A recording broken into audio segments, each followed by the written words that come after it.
But here's the kicker. You didn't have to do it. I want people to get away from downplaying things that they've done well because that was the expectation. There are a lot of expectations on us. It doesn't mean we're going to do it, right?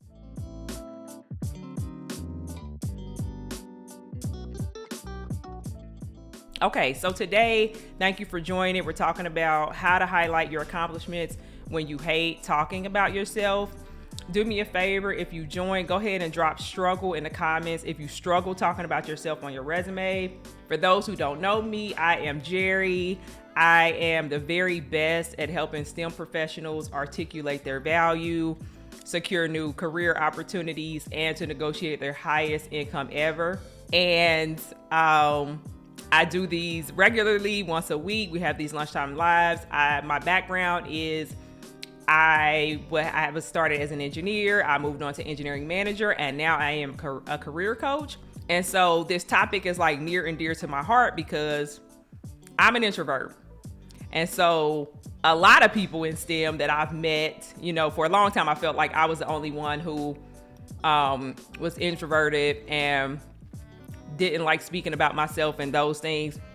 But I found that actually a lot of people do. So, and one of our traits is that we like to move in silence, right? We do our jobs. We keep our heads down. We were told, and we believe that we'll just let our work speak for itself. But that doesn't work out so well, right? When it comes to doing your resume, when it comes to, speaking up for yourself and advocating for yourself. I find that as introverts, we typically spend more time thinking than speaking. And so when you're doing your resume, that's your time to shine. As I said in the invite, it's your highlight reel. It is no time to be shy.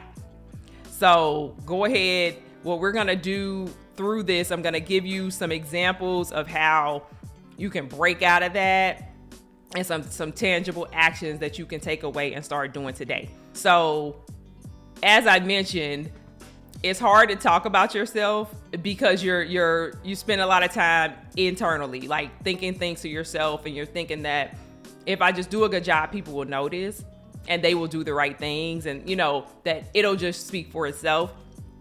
And I don't brag, and I don't have to boast. But what happens when you take that mindset is that it's crickets when you go to write your resume. You have no idea what to say because, first of all, you haven't been keeping track of the things that you've done well. You're afraid or you're reluctant to take credit for things that you've done or times when you've done a good job. You really don't even take note to those things because for you, it's probably expected. You're like, I'm expected to do a good job. I'm just doing what I'm supposed to do, not realizing that most people don't do a good job. Most people aren't as good as you. So you're reluctant to take credit. You're not keeping track of the things that go well. And then another reason is that you've been told that I need to be humble, right? I need to let my work speak for itself.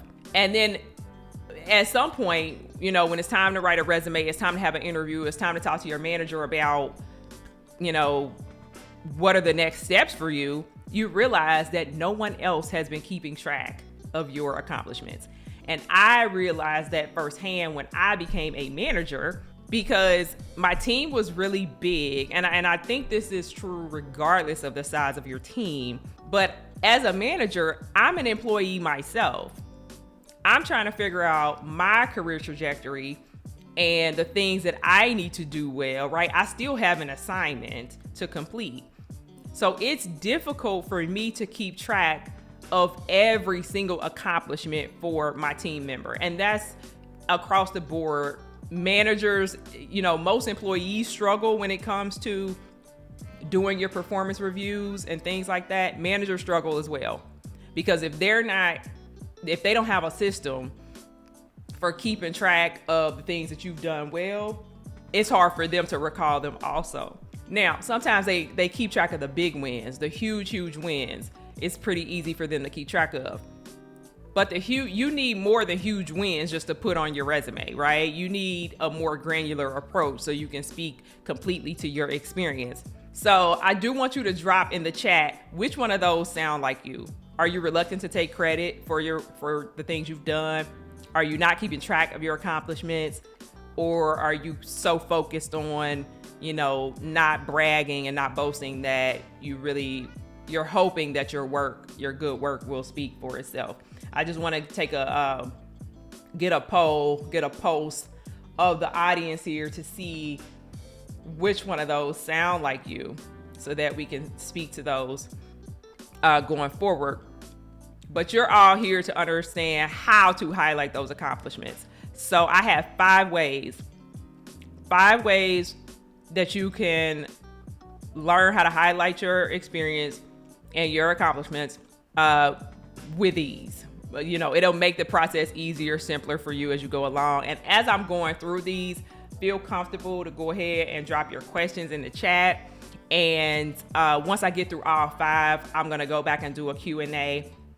But I don't want you to feel like, you can't go ahead and drop your question the moment that it comes to you. So let's get into how we can achieve this. So the very first thing I want you to do is, if you're inexperienced hire, or any job experience, any work experience that you've had, I want you to go back through your past performance reviews. Go back through your past performance reviews and see what did they think you did well, right? What was the feedback? Take all of that feedback and start your own brag file. And I actually skipped ahead there, but you want to create a repository where you're keeping track of things, and you really want to create a schedule. Maybe it's monthly. Maybe you look into your brag file monthly and it's like, have I added anything? Because this isn't something you're going to keep up daily, right? You're not going to do it that often, but you just want a repository, a list of accomplishments, no matter how small, big, small, anything that's a win for you or your company or your team. You want to just have that list, so when you're working on your resume, or the next time, someone asks you, hey, what were your accomplishments? Or even when you have to do your own performance review and they're expecting you, to say what you accomplished this year, you have this nice, pretty file. You're just going to read off, you're going to pick your top ones, and you're like, I'm set. It's not this whole long, drawn out thing. So the first thing you're going to do is go back through your past performance reviews. The second thing you're going to do is do a brain dump of the last few projects that you've done. And with the brain dump, you want to take note to, how did the projects end? How did they turn out? You had an assignment. What was the end result? And then the next question you ask yourself is, how did I contribute to that result? Those are wins, because the result may or may not have occurred without your contribution, without the exact thing that you produced or what you contributed to bring it to life. Those are accomplishments. That's what you've been hired to do, right? These companies have these problems.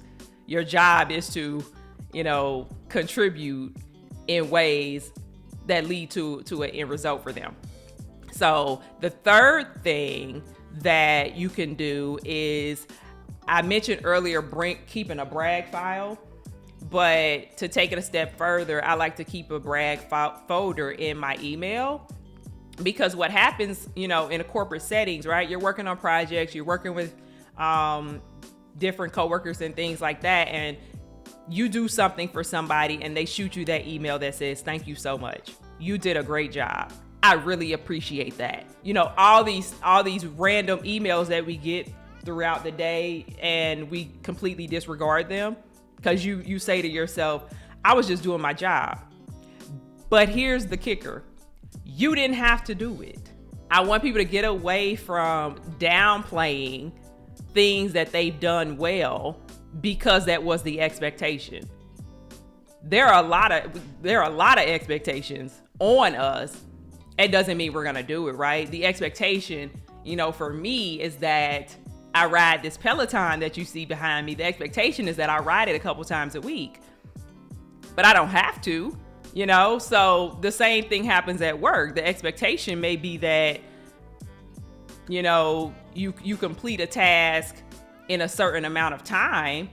Maybe you have 2 weeks if you're, in tech, maybe you have a 2-week sprint, but you hustled and you busted your butt to make that a reality. that was a choice. You should reward yourself for making the right choices. And so that's another shift that you can make in collecting additional data is, what are people saying to you? What are people at work saying to you? What are people saying as they pass you in the hallway? Oh, Alina joined. Oh, Alina, she took care of my customer for me. She got the proposal out before I even had to follow up with her, right? Like, take other people's words and shift them into an accomplishment for you. The fourth thing is, ask your manager or mentor.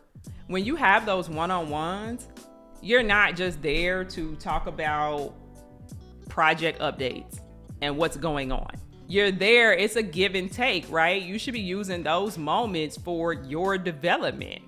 Hey, manager, I'm working on this assignment, this project. Can you tell me some things that you think are going well? Where are some areas where you think I can improve? You do not have to wait for your manager or the people that you're reporting to. You don't have to wait for them to come to you with feedback. You can go be proactive and ask for feedback. So drop a 1 in the chat if you are accustomed to being proactive and asking your manager and your leadership for the feedback, because that their job is literally to monitor what you're doing and to help you grow. And so sometimes if you don't ask for it, you might not get any feedback until your year-end review, and that's just way too late. You need to know this on an ongoing basis. The fifth and final thing you're gonna do is you're gonna find your 3 closest friends, people that you are completely comfortable speaking, freely and openly with, and you're gonna ask them, what do they admire about you? Because people are your friends because you have traits and there are things about you that they like and that they love. So you're gonna ask for 3 friends, what do you think is my top quality? Like, what is there something about me that you admire? And so I actually did this activity with my friends, because I've had friends for 20 and 30 years, and they said, you're ambitious. We know that if we come to you with a problem, you're gonna walk us through the solution and you're gonna take it on almost as if it's your problem, right? You're not just dishing out advice as if, oh, this is what I would do if I were you. It's like, no, let me put myself in your shoes and let's come up with a solution. So your friends and family, they really know you. And the secret is that the things that you do really well in your personal life, you are likely bringing that into your professional life as well. So see, and you might not be able to take their answer verbatim, right? But it may ring some bells. It may say, well, my friend said that I'm very timely and I'm very organized. Well, when was a time at work when my organization skills saved the day? When they contributed to, the bottom line, when they saved the project, when I saved time, when I saved money. So those are some of the questions that you can tap into your personal network for and get those answers. And so, as you can see, the 5 ways that I gave you to highlight your accomplishments when you hate talking about yourself, none of them required you to actually do the talking. You're taking other people's words, other people's experience with you, and you're using, it, to pad your resume, to pad, content when you're having career conversations. You want to get ready, right? You want to stay ready so you don't have to get ready. You always want to have a file, a place that you can go where you can, pull your accomplishments real quick. Because for most people, when they start looking for a job, it's usually pretty random, right? You get a feeling, you get an inkling that this isn't working out, or there's an opportunity at your company for a promotion or something like that. you often only have, a couple of days to pull together your resume and your talking points. So if you haven't been keeping track, you're behind the 8 ball. The people who have been keeping track, they're ready. They're presenting themselves, and you've missed the opportunity simply because you haven't been ready. So let me look at a few of these questions. What are the first few things to add on your resume? I believe that your resume is purely created to speak to your accomplishments and things that you've produced, and it should highlight how you solve problems, how you add value. So give me some more clarity on what you mean by the first few things. But I certainly want you to know that the resume is not just to list your responsibilities. It is not just to say, this is what they paid me to do. They paid me to answer phones. They paid me to collaborate. Those things are very, I don't want to say low level, but it doesn't spark excitement. You want to spark excitement. You want the person to look at your resume and think, I want to talk to this person. They have some interesting things here listed. It's hard to spark a conversation with someone when all they've said is, I manage projects, or, something very basic like that. It's like, give me more. If you say, I manage 6 projects concurrently, while maintaining time and schedule, give them something else so that they can ask a follow-up question.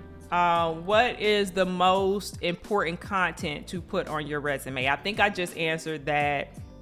One of the tips that I give my clients is that you have your title, the company name, the title. The very first thing I want to see is, what was the main takeaway from that job? There was one win. There was one memorable project. There was one something that you did that you are proud of. I want to see that first, and then go into everything else. Because honestly, if that first thing says enough, that's all they need to read, and they've made a decision. People are not going to read the whole thing. They're looking for the highlights. Make it easy for them. Do I need a summary? Alyssa Jones asks. Some say yes and some say no. I do provide a summary, but I use the summary to kind of position myself for the role that I'm applying for. The summary is not my life story. It's not, just some random facts. It's like, if I'm applying for a manager role, I'm talking about my people management skills, things I've accomplished in the past, what I'm looking to do. So the summary should really say, who are you and why are you here, right? Why am I reading your resume? It's not a summary of the past 10 years of your experience. Who are you and why are you here? So I like to add that because they may only read the summary. They may only read the summary and the bolded items. I am guilty. I am guilty. As a hiring manager, when you have hundreds of resumes, give me the Cliff Notes version. I might not have time to read every line by line. So you got to be quick. You got to be punchy.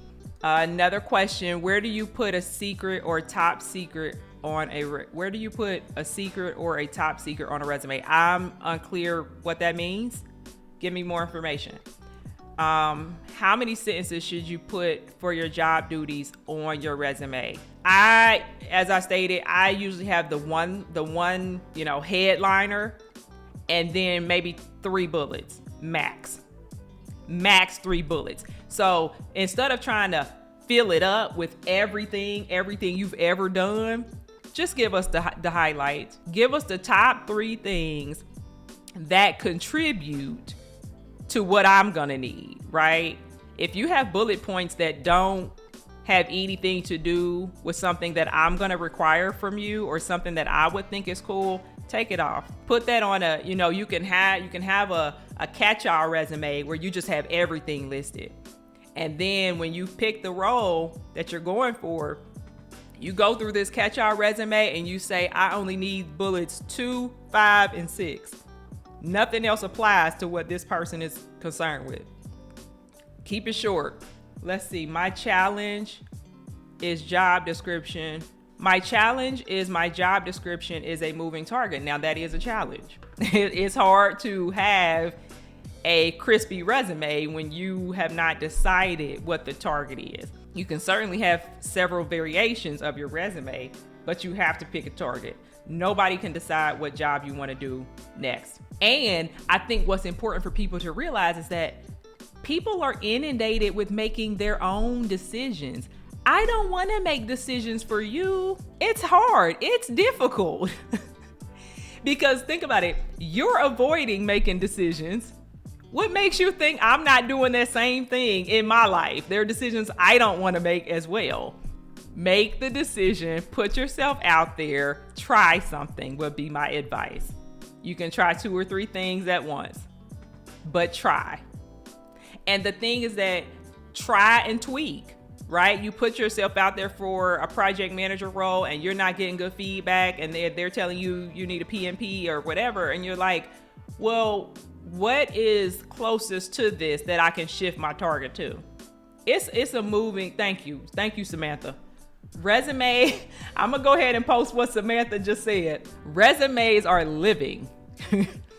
It is not something you do once a year, once every 3 years, once every 5 years, and just, put it in a storage facility. No, ma'am. You are getting at that resume at regular interval. And if you're not doing the actual resume, like I said, you're in your brag file, you're keeping your files together and up to date so that when I need something to pull on, I know where to go get it. Now, we're nearing up on time here, coming up on 30 minutes. And as I promised, I was going to keep it short and sweet today. I do want to say one more thing, that if you believe that your resume and your profile, your LinkedIn profile, if you believe that those are stopping you from pursuing your next career opportunity, from getting the job that you want, from getting noticed by hiring managers and recruiters, and you like my support to help you navigate that, drop an I need this in the chat.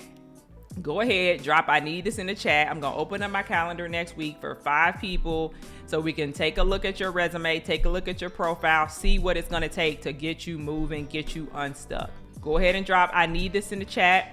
And while I wait for you guys to do that, I'm going to answer a few more questions. I think I've got about 2 more minutes. Standard versus target resume, great explanation. Thank you, Raymond. Yes, I'm glad you got that point, that you can have your basic resume, but that's not what you're submitting. It's just your catch-all, your draft. One more question. If you're applying for a job and you have security secret clearance or top secret clearance, where can I put that information on my resume? Right at the top. In your summary, you're going to say secret clearance, top secret security clearance professional. In that summary somewhere, that's what you're going to say. They're going to know right away. If that's something that's important during the hiring process for the jobs that you're going for, put it right at the top. Don't make them search for it. That's my overall advice for anything. Don't make people work hard. You want to make it as easy as possible for them to identify that you are the person. So that's another tip. This is my last and final tip for today. Take a look at your resume and think to yourself, compare it to the jobs that you're interested in. How easy is it for the recruiter or the hiring manager to see that I'm the person? Is it 2 minutes of reading? 5 minutes of reading? Never? Give it some, do yourself your own personal assessment to check that out. Okay, I got your comments. I see that a bunch of people said they need this. I will be sending you a DM today with a link so we can go ahead and get you scheduled on my calendar. And let's see, you'll hear from me probably today. You'll definitely hear from me today. The process is simple. I'll talk you through next steps. Alyssa has one other question. How do you incorporate 2 completely different fields? I used to be in corporate, now nursing, and want to transition back to corporate America. That's more of a branding question. If that's what you've done, right? You don't want to submit a blank resume just because, what you've done doesn't apply, but you need to tailor what you've done to what the requirements and needs are of your next opportunity. And I actually covered that last week in last week's live. We talked about I don't even remember the title of the live, but last week we talked about how to rebrand yourself.